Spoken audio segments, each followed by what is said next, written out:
Haya kijiri, Rais William Ruto amesema kuwa hajutii matamshi yake hapo jana yalionekana kujaa matusi na kuwadunisha viongozi wa upinzani. Nini mnasemaje?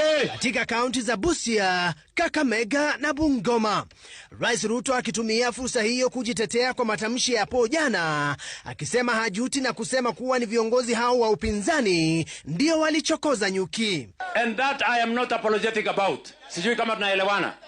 Si wao wenyewe walisema they want personality politics.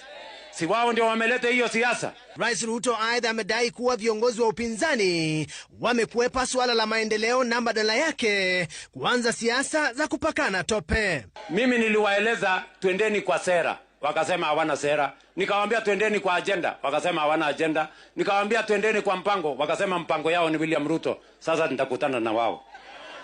Na niko tayari, nitawanyorosha hawa. Hizi wanalia ati nimesema sijui wamekaa namna gani, ati sijui wamekaa namna gani. Si wao ndio walianzisha. Kwizera mnasemaje? Ati Kakamega mnasemaje? Viongozi walioandamana na rais aidha wamempigia upatu kwa wapiga kura wa kaunti za magharibi na kuwataka kumpokeza Rais Ruto mhula wa pili. Mimi nikishikana na viongozi hapo wa mkoa wa magharibi mwaka ujao